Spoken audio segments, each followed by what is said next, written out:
Anatomy and physiology of the skin। Start करते हैं। आज का टॉपिक है हमारा एनाटॉमी और फिजियोलॉजी। अब आप सोच रहे होंगे कि एक ब्यूटिशियन बनने के लिए या स्किन पर काम करने के लिए हमें ये साइंस पढ़ने की क्या ज़रूरत है। लेकिन दोस्तों, क्या आप जानते हैं इस साइंस के बिहाव पर ही, इस नॉलेज के बिहाव पर ही आप इतना अच्छा काम कर सकते हैं कि आपको खुद भी नहीं पता है। आपको जब तक नॉलेज नहीं होगी आप काम नहीं कर सकते। आप इसीलिए आप कोई भी काम कर रहे हो, आप चाहे छोटे से छोटा काम कर रहे हो, चाहे बड़े से बड़ा काम कर रहे हो, उसके लिए आपको नॉलेज होना बहुत ज़रूरी है। जब आपका नॉलेज और एक्सपीरियंस दोनों साथ में मिलकर काम करता है तो आपका काम बिल्कुल परफेक्ट होता है। तो आज हम पढ़ने जा रहे हैं, हमारा टॉपिक है एनाटॉमी एंड फिजियोलॉजी।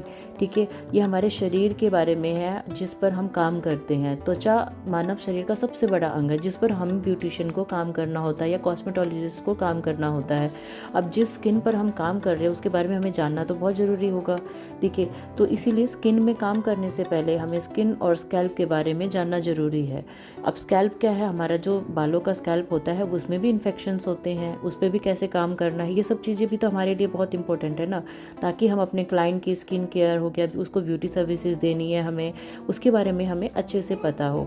कॉस्मेटोलॉजिस्ट को स्किन के स्ट्रक्चर और उसके काम के बारे में अच्छे से जानना ज़रूरी होता है ताकि हम अपने क्लाइंट को, अपने कस्टमर को सही एडवाइस कर सके और उसके फेशियल ट्रीटमेंट के बारे में उससे अच्छे से गाइड कर सके, और हम उससे हमारा काम भी अच्छा होगा और हमारा नाम भी बनेगा। ये होता है हमारा स्किन के बारे में हम बता रहे हैं। तो इसमें होता है एनाटॉमी और फिजियोलॉजी। तो हम पहले आपको एनाटॉमी के बारे में बताएंगे। मानव शरीर की संरचना जो है उसके अंगों के बीच संबंधों का अध्ययन है। मानव शरीर की संरचना मतलब क्या है, जो जो हमारा शरीर है उसमें अंग होते हैं और उसके बीच में जो संबंध है उसके बारे में है। यह विज्ञान की एक शाखा है, मतलब साइंस है ये सारी चीज़ें, जिसमें हड्डियों, अंगों और कोशिकाओं संरचनाओं का अध्ययन शामिल है। यानी कि उसके बारे में पढ़ते हैं हम एनाटॉमी में। जो हमारे शरीर में जो बने हुए हैं, जो अंग बने हुए हैं, जो स्ट्रक्चर बना हुआ है, उसके बारे में हमें जानना है। तो हमें इसीलिए एनाटॉमी के बारे में जानना बहुत ज़रूरी है। एनाटॉमी शब्द आया कहाँ से है, हम इसको एनाटॉमी ही क्यों बोलते हैं, ये शब्द जो है वो उत्पत्ति जो हुई है ना, ये ग्रीक शब्द है। तो एना का मतलब है जिसका अर्थ होता है ऊपर, और टॉम जिसका अर्थ होता है काटना। तो ये ग्रीक से लाया हुआ शब्द है। अब हम पढ़ेंगे फिजियोलॉजी के बारे में। और फिजियोलॉजी का मतलब है शरीर के कार्यों का अध्ययन। ये दोनों चिकित्सा और विज्ञान की शाखाएं हैं। अब इसमें शरीर में जो फंक्शंस होते हैं, काम होता है, वो कैसे होता है, इसके बारे में फिजियोलॉजी हमें बताता है। ठीक है, अब इसमें क्या आता है, और भी चीज़ें होती हैं हमारी शरीर में, जैसे सेल्स होती हैं, बहुत सारी सेल्स होती हैं, टिश्यू बोलते हैं, सेल्स बोलते हैं। ठीक है, और इन सब चीज़ों से ही बनकर हमारा शरीर पूरा होता है। तो सेल्स क्या होती हैं, कोशिकाएं, जो हमने अपनी 8वीं 10वीं में पढ़ा है सेल्स के बारे में। तो सेल्स जो होती हैं जीवन की मूल इकाई है। इसके बिना हमारा शरीर पूरा ही नहीं हो पाता है, क्योंकि ये सभी जीवित चीज़ों की सबसे छोटी संरचनात्मक है, यानी कि सबसे छोटा चीज़ होता है और कार्यात्मक इकाई है। कोशिकाएं जीवित चीज़ों में होने वाली सभी प्रक्रियाओं के लिए जिम्मेदार होती है। अब जो भी हमारी बॉडी में होता है ना, काम, फंक्शन होता है, जो भी काम होता है, वो सारी चीज़ें कोशिकाओं के ही माध्यम से होता है। दूसरा है टिश्यू। अब टिश्यू क्या होता है, group of cells. Group of cells से आप समझ रहे होंगे कि क्या कहना चाह रहा है। ग्रुप ऑफ सेल्स का मतलब है कि बहुत सारी कोशिकाओं से, यानी कि सेल्स से मिलकर जो बना होता है उसे हम टिश्यू कहते हैं।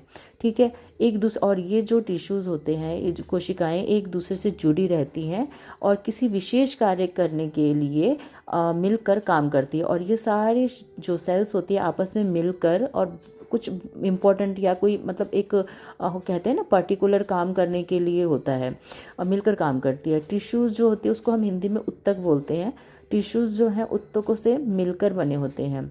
ठीक है, उत्तकों अंगों से मिलकर बने होते हैं। टिश्यू जो है अंगों के निर्माण में मदद करते हैं, मतलब हमारे जो बॉडी के ऑर्गन्स है ना, उसमें उनके निर्माण, यानी कि निर्माण में मदद करते हैं, यानी कि बनाने में उनको मतलब फंक्शन में या उस चीज़ में हमारी मदद करते हैं। अब टाइप्स ऑफ टिश्यूज़ कितने प्रकार के होते हैं। अब ये टिश्यू जो होते हैं वो 5 प्रकार के होते हैं। ये सब उसके नाम लिखे हैं मैंने। एपिथेलियल मतलब उत्कला उत्तक, जिसको हिंदी में समझ में आए वो हिंदी में बोले, और जिसको इंग्लिश में समझ में आए वो इंग्लिश का नाम याद कर ले, एपिथेलियल। दूसरा होता है मस्कुलर टिश्यू, मांसपेशी उत्तक, नर्व टिश्यू, तंत्रिका उत्तक।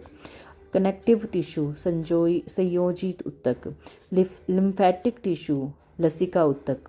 तो ये सारे टिश्यूज़ के हैं, जो 5 तरह के जो टिश्यू होते हैं उनके बारे में बताया गया है।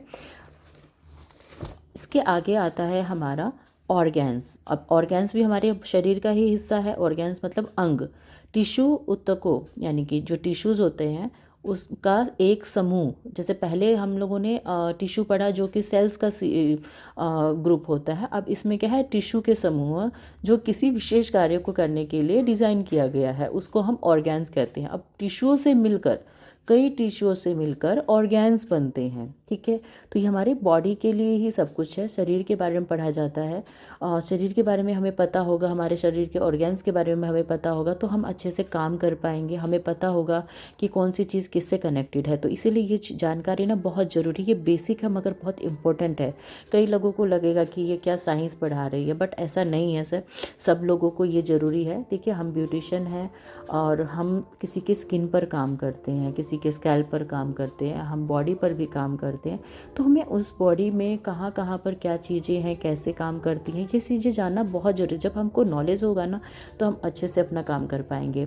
बॉडी सिस्टम, अब नेक्स्ट पार्ट जो है इसका बॉडी सिस्टम यानी कि शरीर तंत्र। मानव शरीर जो है कई अंग प्रणालियाँ होती हैं। मानव शरीर में ना कई अंग प्रणालियाँ होती हैं जिन्हें शरीर तंत्र भी कहा जाता है, यानी कि बॉडी का सिस्टम कहा जाता है। ये अंग और ऊतक मिलकर शरीर के लिए ज़रूरी काम करते हैं। यानी कि जो अंग होते हैं ये ऑर्गेन्स, और ऊतक यानी कि टिश्यूज़ है ना। हिंदी में टिश्यूज़ बोलते हैं और उसको ऊतकों को, और इंग्लिश में हम टिश्यू बोलते हैं। ऑर्गेन्स अंग होते हैं, ये दोनों मिलकर शरीर के लिए ज़रूरी काम करते हैं। अब जो बॉडी सिस्टम है ना, ये 11 प्रकार के होते हैं। कुछ जो बहुत ज़्यादा मेजर होते हैं वो 10 होते हैं, लेकिन टोटल जो है वो 11 हैं, जिनके नाम मैंने हिंदी में ही लिखे हैं। आवरण प्रणाली, कंकाल प्रणाली, पेशी प्रणाली, लसिका प्रणाली, श्वसन प्रणाली, पाचन तंत्र, तंत्रिका तंत्र, अतःस्रावी तंत्र, हृदय प्रणाली, मूत्र प्रणाली और प्रजनन प्रणाली। अब ये सारी चीज़ें ना हमारे मसाज, जब हम फेशियल्स करते हैं उस मसाज में भी कहीं ना कहीं मूत्र प्रणाली होती है, हृदय प्रणाली होती है, पाचन प्रणाली होती। इन सब चीज़ों का कहीं ना कनेक्शन होता है। जब हम मसाज के प्रेशर्स देते हैं, इन सब चीज़ों का कनेक्शन होता है। तो ये सब चीज़ें के बारे में मैं आपको आगे भी बताऊँगी। अभी हमारा एनाटॉमी और फिजियोलॉजी का जो टॉपिक है, यूनिट है, वो कंप्लीट होता है। अब मैं जो नया वीडियो लेके आऊँगी वो आपकी स्किन के लेयर्स के बारे में होगा। तो आप प्लीज़ इसको देखें, इसको समझें। अगर आपको कुछ समझ में नहीं आता है तो आप इसके बारे में रिसर्च करें, इसके बारे में डीप नॉलेज लें, क्योंकि ये नॉलेज जितनी डीप आपकी होगी उतना ही आपके लिए फ़ायदेमंद रहेगा। तो आप इसको लाइटली ना लें और आगे सीखते रहें और औरों को भी सिखाते रहें। अगर ऐसे ही अच्छी नॉलेज आप लेना